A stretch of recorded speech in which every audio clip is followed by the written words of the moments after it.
So yesterday, after we learned about the death of Rush Limbaugh, radical right-wing radio host who celebrated the death of Ruth Bader Ginsburg, would celebrate the deaths of AIDS victims, that Rush Limbaugh died yesterday at age 70 of lung cancer.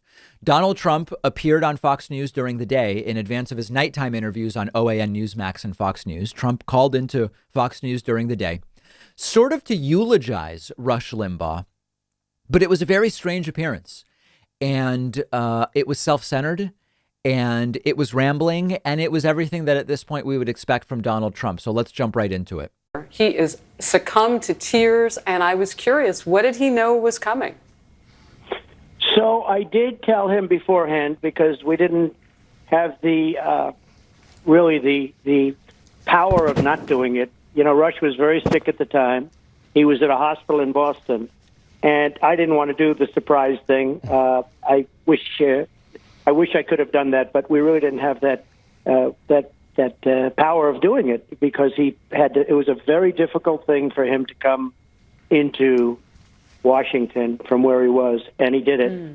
And there was questions as to whether or not he was just a very brave guy. He was amazing, and he came in, and it was, as he told me, it was the greatest honor of his life. And everybody in the room.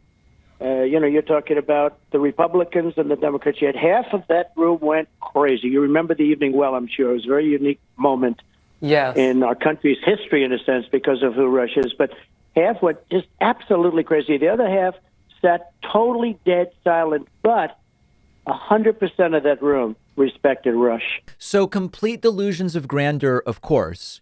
It was a great moment in our country's history when a radical right-wing radio host got a medal from Donald Trump, basically just a reward for sucking up to Donald Trump.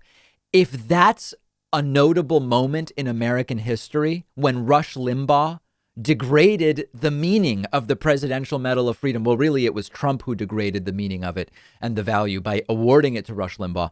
If that is a notable moment in American history, it says something very sad about the country. Now, I don't believe that. Obviously, there are many notable moments in American history.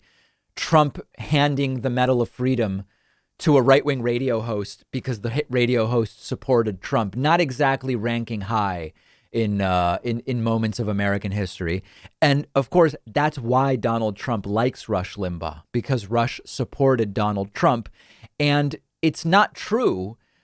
We heard in Trump's Hannity interview, which we'll look at tomorrow, Trump repeated the same line, this line of Democrats respected Rush Limbaugh. No, they didn't. Rush Limbaugh did disgusting and depraved things on air. He attacked women. He attacked gays. He attacked, just people on the left in general. He was gleeful when Ruth Bader Ginsburg died. He would celebrate the deaths of AIDS patients during the 90s. The Democrats didn't respect Rush Limbaugh. What on earth is Trump talking about? But let's continue. It was a unique guy, and he became a friend of mine. I didn't know Rush at all. I had essentially never met Rush.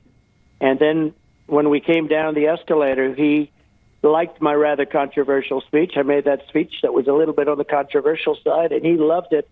And he was, without ever having met him or talked to him or, had lunch with him or asked him, he was with me right from the beginning, and he liked what I said, and he agreed with what I said, and he was just a great gentleman, great man. And of course, that's what this is all about. Rush was with Trump. To Trump, that's all that matters. Trump often talks about my friends.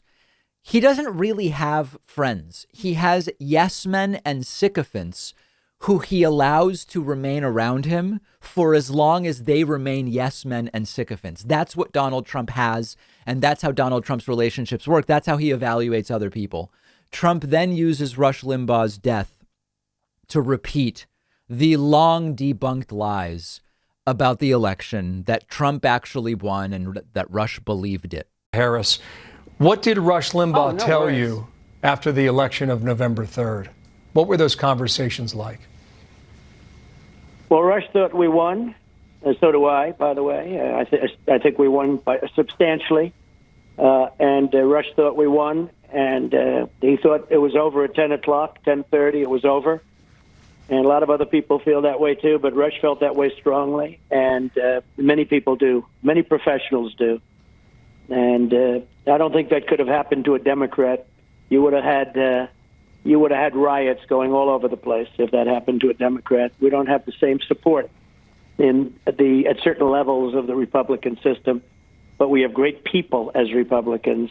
Of course, that was Rush's big thing, calling Trump up and saying, "Sir, they stole it from you. Joe Biden didn't really win," and Trump going directly into his election fraud talking points there, repeating all the same stuff. What a great coincidence, right?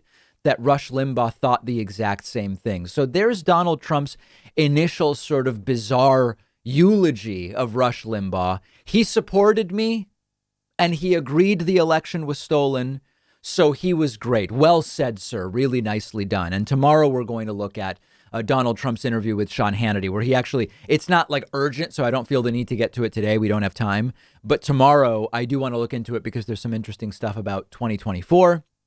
Some interesting anecdotes. So tomorrow night we will look, or tomorrow, on tomorrow's podcast, rather, we will look at last night's interview that Donald Trump did with Sean Hannity.